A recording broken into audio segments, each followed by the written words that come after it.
We'll continue here with our discussion of orthogonal complements. As before, let V be any arbitrary inner product space, and we fix some subspace W of V. The question we left off on was, is W the sum of the two spaces W and its orthogonal complement? That's the question. So we're going to set out to show that this in fact is always the case. Remember, to do this we need to take an arbitrary vector V in V and show that we can write it as the sum of two vectors. First, some W1 in W plus some W2 in the orthogonal complement. That's a big question mark right now. Let's see if we can show this. So we'll have to use one of the main results from the previous section, that is, that we can take any arbitrary basis and transform it into an orthonormal basis by the so-called Gram-Schmidt process. So let's start out with that observation. So let's fix some vector little v in the vector space V, and furthermore, let's suppose that the dimension of W is m. Using the Gram-Schmidt process, if necessary, we can always obtain an orthonormal basis of W. So if some of those details escaped you, this is the main point of the previous section on Gram-Schmidt orthonormalization, that after perhaps some calculation, we can always obtain an orthonormal basis for a vector space. Remember what this means. To say that this basis is orthonormal means, with respect to the inner product, that if we take any two distinct basis vectors, Wi and Wj, then their inner product is 0. Furthermore, it means that if we take the inner product of any of these basis vectors with itself, we get 1. So there are various reasons for invoking the Gram-Schmidt process and orthonormalizing a basis, but one of them is that it makes a significant number of computations and proofs much simpler. So we do that. We have an orthonormal basis. So again, remember our setup. We have some fixed vector V in V. Now we're going to define a new vector called W. W is going to be defined like this. It's going to be a linear combination of the basis vectors W1 through Wm. So this vector W will lie in the subspace W. Let's see how we build it. So the first component, or the first sum for W, is the inner product of our chosen vector V with the basis vector W1, scalar multiplying the basis vector W1. And then we add the inner product of V with W2 times the basis vector W2, and all the way through for each basis vector V1 through Vm. I'm sorry, W1 through Wm of big W. Now remember, these elements, this one, this one, this one, are a basis for W. Therefore, they span W, and therefore any linear combination of these things is again in W. Now we set the new vector U equal to the difference V minus W, and we claim that this U is actually in the orthogonal complement of W. Let's see why that is. Note that since W is spanned by the vectors W1 through Wm, it is sufficient to show that U is perpendicular to all of these vectors. Let's write that down. So let's show that this new vector U, V minus W, is orthogonal to every basis vector of W. And it's enough to show that. So let's just choose an arbitrary one, the ith basis vector, and we're going to calculate the inner product of U with Wi. So remember, U is V minus W, so we make that substitution. And then we use the fact that the inner product is linear to write this as inner product of V comma Wi minus inner product of W minus W comma Wi. So this gives us the inner product of V with Wi minus the inner product of W with Wi. But remember, W is this big vector right here. This is all W. Right, so that inner product of that thing with Wi. And now we invoke again the linearity of the inner product and write this as, that gives us this expression where we have our original V comma Wi minus all of this, which is the expression, well, the one above, w comma wi expanded. Now we remember that the w sub I form an orthonormal basis, and so if we take the inner product of any wi comma wj, we get 0. So these expressions right here are all 0, all of them but one of them, the ith one. And so the only term that survives out of this whole expression, so here's the only surviving term over here from this big collection of terms above, and we have our original v comma wi. Now all we have to remember is that, again, the wi form an orthonormal basis, so this thing is just equal to 1. And therefore you get inner product vwi minus inner product vwi, or 0. So what have we shown?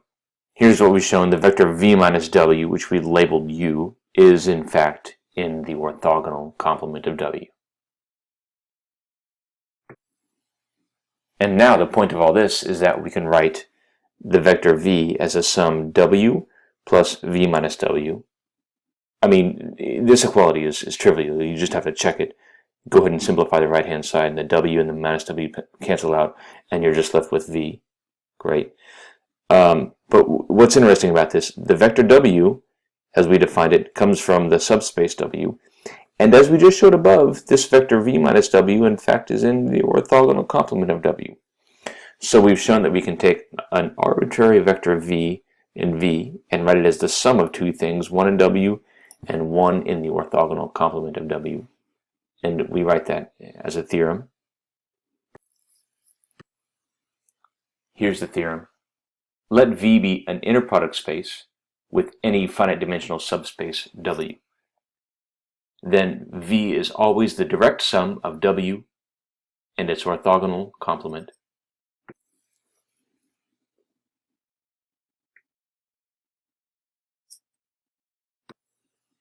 And again, the proof of this theorem is in some work that we already did above. Again, I'll just remind you, we did two things. We showed, one, that W intersect its orthogonal complement was 0, and then we showed, second, that V is in fact the sum of the two spaces W and the orthogonal complement of W. So we conclude by definition that means that V is the direct sum of these two spaces. Next theorem, let W be a subspace of V, and suppose, as above, that dimension of W is finite.